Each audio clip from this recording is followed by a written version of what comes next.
Hello. Can everybody hear me okay through the mask? Is that okay? All right, good deal. Hi, everybody. All right, sorry, this year we should be saying hello there. Thank you so much for coming. We are here to talk about how we build story content in Star Wars: The Old Republic. Thank you so much for coming.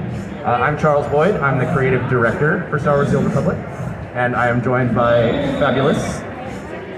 I am Ashley Ruhl. I'm the lead cinematic designer on Star Wars: The Old Republic. Yeah. So, as you could probably guess if you've played the game, we have some players here, I think, probably. Yeah. Story is really the first thing that we figure out in anything we do in the Old Republic. It leads the way for everything else. It decides what the planets we go to are going to be, what the characters are going to encounter. Everything, all the gameplay flows from the storyline, because that is, for us, the central part of the game, kind of our unique feature, the thing that we feel like everybody shows up for in the first place, is to play through your own Star Wars adventure with your own character, good or bad, or romantic, whatever they might be, right? And explore the galaxy. So really the first step in anything we do is just developing a plot summary. It's the least exciting looking document you've ever seen. It's a Word document most of the time. Just literally describing what the storyline is going to be at a high level. Sometimes that can be the storyline for 2 years worth of stuff, and sometimes it can be the storyline for 15 minutes worth of stuff. It just, at every level we try to have those documents, because they serve a lot of purposes, right? It's so in some cases it's other writers writing them for me to review and all that. They exist so that we can share them around the team, especially the cinematics team, early on, so that they can start thinking about how they're going to build these stories, how they're going to tell them in cinematics, helping the world designers start planning what the world is going to be like, how it's going to be laid out. And also, perhaps most importantly, with our partners at Lucasfilm. Everything we do still goes through Lucasfilm, still gets reviewed by the story group. We're still deeply involved. We actually work with pretty much the exact same people we've been working with for me, almost 16 years now, believe it or not. So they're still really involved with the story, still really involved with what we design and build, which is so cool to get their feedback and their thoughts and contributions with everything we do. So we kind of shift that around, share it around. And then the next step is the dialogue writing. So we have special custom tools, because of course our dialogue, unlike most movies or shows, is branching, right? It's spread. You have choices, those choices have different responses, those responses have different responses. You can't really do it very easily in a normal screenplay format. So we have a special tool that kind of looks like a tree. It just sort of branches and branches as it goes down. And so the writers get started creating the actual dialogue in that tool while we're kind of getting feedback and sharing things around.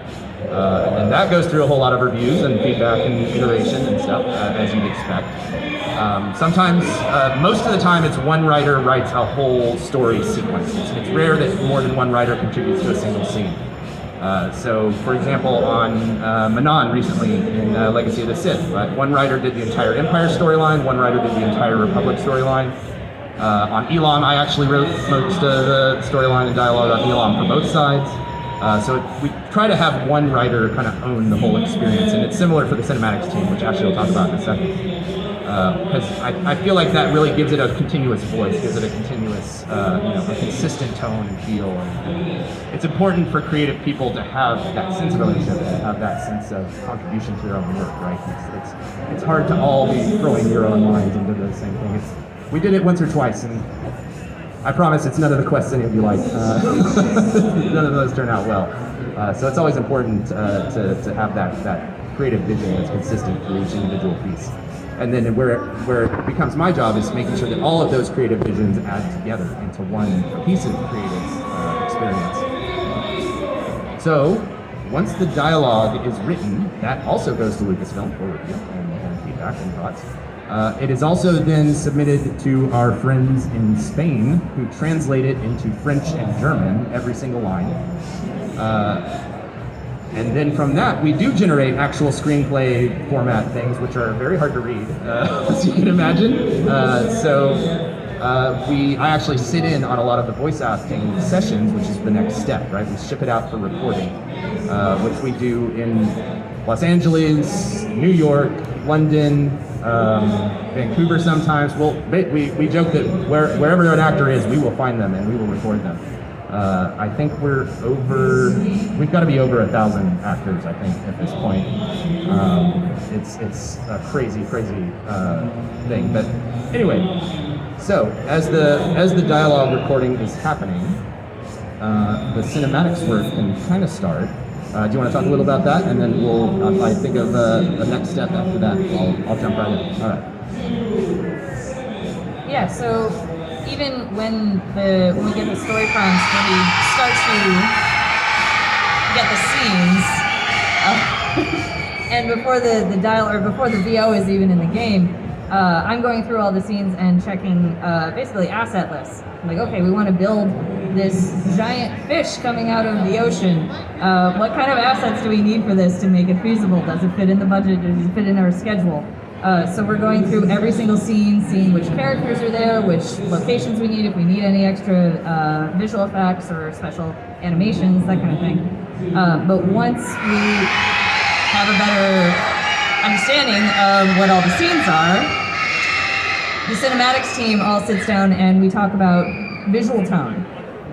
We talk about what in each of the scenes is important to highlight in terms of emotional engagement, what is an important player choice, what is an important character moment or companion moment, and that really shapes our film language. It changes how we shoot it, and if it's like a really tender moment or really like it's slapsticky or just like really dramatic and epic, it really shapes how we are going to shoot it. And so it's nice to have a run through with the entire cinematics team to really get a high level understanding of how we want our visual language to look consistently. After that, each cinematic designer gets assigned scenes. So they own that scene from the very beginning to end.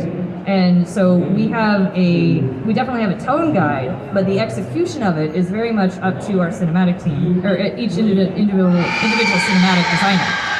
And then when we're in the tool, basically, like Charles said, every single line of dialogue has its own timeline. So we're building timelines on each line of dialogue, and if it branches, we have to make sure that when it branches and it comes back together, that we've staged the actors in a way that it all comes back together. So you can't have one dialogue option where someone wanders off, and then in the next shot they're right back there. So we have to really think about consistency of staging. And then we do, so the way we build cinematics is we have a huge animation library. Sometimes we do get custom stuff, but mostly we rely on 10 years worth of animation we have in the game, the cinematic animation that we have.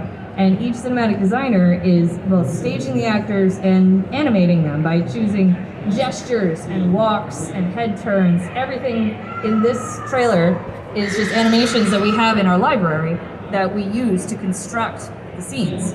And each cinematic designer is also in charge of talking to our visual effects department, making sure everything looks consistent with what they're thinking for the scene. They work with our sound department, they work with music, so they really get to be a director of their own scene. And for me, it's really important that everybody gets to own that experience and really deliver on a vision for the characters. It's also really important to me that however we execute on these scenes, that it is very much the player's story. We always want to make sure the way we shoot it, we are putting the player front and center. They don't have to be in the center of the screen for every shot, but the story really needs to focus on your experience and how you engage with the world and feeling like you have made an impact, that you are important and you matter in this world. So that really comes through in our visual language.